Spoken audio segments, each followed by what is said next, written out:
Hey everyone! Welcome to our channel Living in Richmond, Virginia, where we show you exactly what it's like to live, work, eat, and play right here in our VA. Sarah and I have been married for 13 years now, and our life is wildly different now compared to when we first got married. Between owning our own business and our two young daughters, we stay crazy busy all the time. But just because we're married doesn't mean we stop dating each other. We do our absolute best to go out on at least one date night every week. Whenever Taylor and I are planning an evening out, we end up going back and forth with each other saying, "What do you want to do?" I don't know, what do you want to do?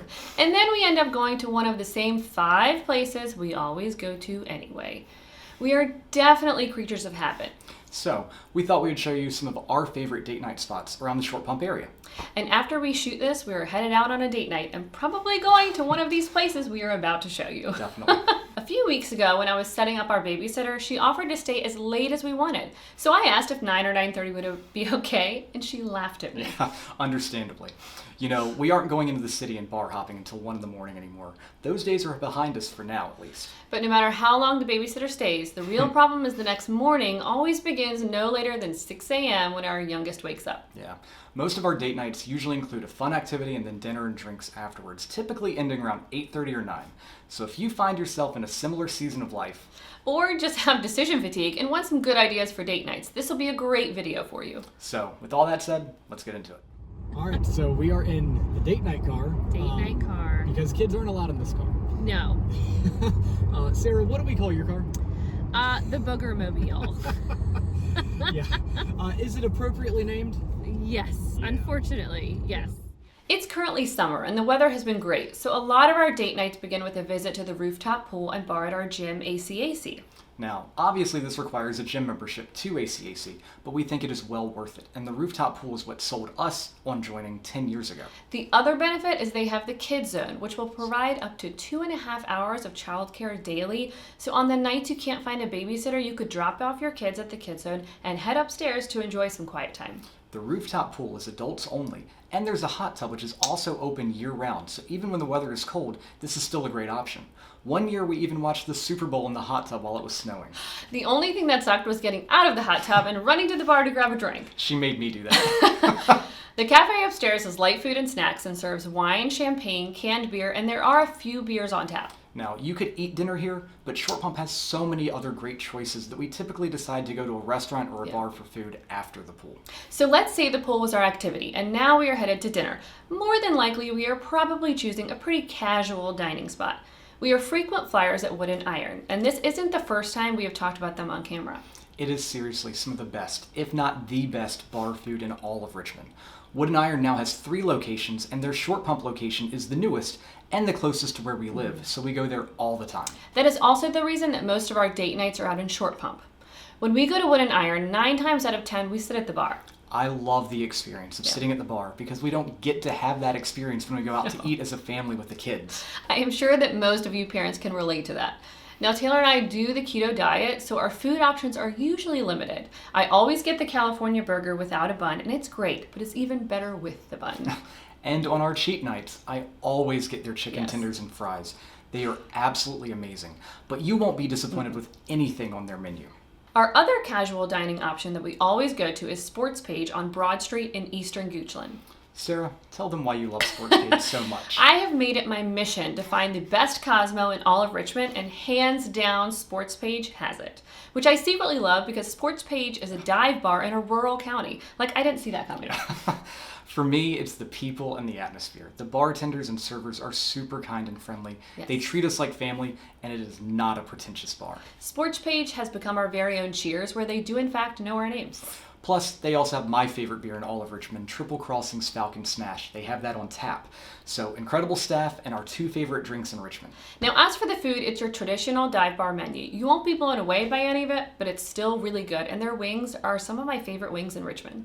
If you're looking to do a fancier night out, Wood and Iron and Sportspage isn't going to cut it.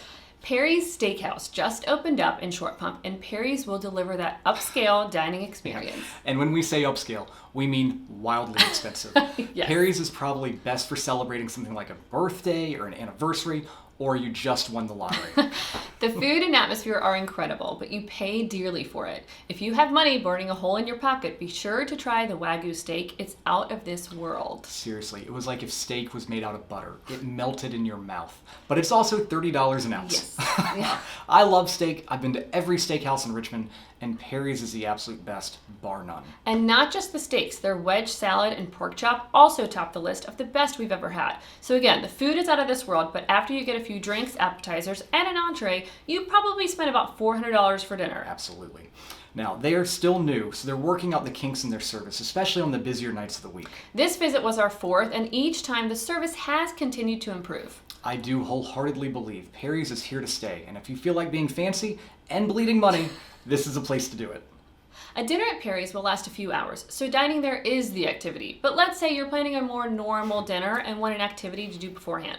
Driveshack is a great option. Now, I'm not that great at golf. And I am super not great at golf, but they found a way to make it fun even if golf isn't your thing. We go there a decent amount, and while they do serve food, it isn't much to write home about. So we go there more so for the activity and drinks. I will say the last time we went there, we were a little disappointed because they took away two of our favorite games, Shack Jack and Monster Hunt. We loved those two games because it didn't require much skill to play, but we still had a good time at Driveshack nonetheless. It is located right between Sportspage and Wood and Iron, so when time is a factor for us, we have a super close dinner option nearby.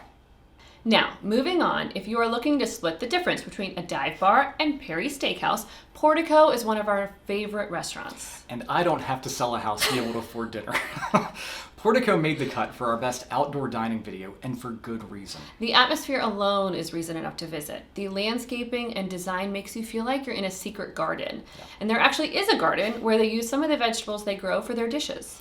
The food is excellent, and we've never regretted anything that we ordered there. Most recently, I got their rosemary chicken, and it was the bomb.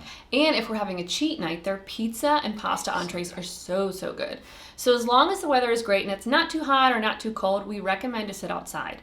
But they do have limited indoor seating as well. It is a pretty small, intimate space. You definitely have to call ahead and make reservations well in advance. So this is not a spontaneous date night idea. This is something you'll need to plan, but it will be well worth the wait. Our next favorite date night spot could be a combination of both the activity and the dinner if you wanted it to be. This one is probably the date night we do most often. It's probably where we're going tonight, and that is Cooper's Hawk Winery, which is right in front of the Short Pump Mall. The front of the restaurant is a shop and wine tasting room, and whenever we have enough time, we'll do a tasting there. And disclaimers, the pours are heavy, and if you Yes. go there on an empty stomach, be prepared to need food immediately after the tasting. Sometimes we do the tasting, and sometimes we just go there for dinner. It usually depends on the day and how busy we think they'll be. The line for the tastings can move real slow, and we don't want to spend 30 minutes of our date night just waiting in line. Especially when we could just go to the bar, get seated, and order a glass of wine there. Plus, at this point, honestly, we've already tasted every single wine they have, so it's kind of a silly thing for us to do. The reason we keep going back is because we absolutely love their food and wine. We usually start with an appetizer, especially if we've just done a wine tasting. Their Brussels sprouts and drunken shrimp are our go-tos. They're amazing, and they're also keto-friendly for us. For dinner, I almost always get the Caesar salad with steak. Yeah, and I either do the exact same thing or I get the filet medallion trio. Like I said, we're creatures of habit. Whenever we're really struggling to decide what to do, 9 times out of 10, it ends up being Cooper's Hawk. Yep. So, our last date night idea is the cheapest in this video, and it's probably the most important one. Sometimes it just isn't logistically possible to go out whether work got in the way, that happens all the time to us, or the babysitter canceled. But you still want to have that emotional connection of a date night. Yeah. What we will do is after we put the kids to bed, instead of turning on the TV and lounging, we will grab a bottle of wine, 2 glasses, and just go sit on our front or the back porch and just hang out together. Yeah. Sometimes we daydream together about what we want our life to look like in 5 or 10 years. What we would do if we won the lottery. Go to Perry's. Yeah. Or other times we'll Google fun questions to ask each other. Those questions have led to some great conversations, and we just sit there and talk and connect. Yeah. So here is some unsolicited marriage advice. Take care of that emotional connection to each other as often as possible, and it will pay dividends. Beyond strengthening your emotional connection to each other, this date night is as close to free as it could get. So we highly recommend it. So you'll need this one a few times after going to Perry's. So that is a behind the scenes look at what we do whenever we can carve out some spare time together. No doubt, there are many other great date night options around Richmond. But like we said, we're creatures of habit and we have found our go-to spots within our bubble near where we live. If you live in a different part of Richmond and want some recommendations, just leave us a comment. We have more videos coming up that are more geared towards relocating to Richmond and the real estate market. But we'll continue to throw in videos like this into the mix too. Be sure to subscribe to our channel if you haven't done so already. And thank you for being with us here today. We hope you enjoyed the video and we'll see you next time. Bye!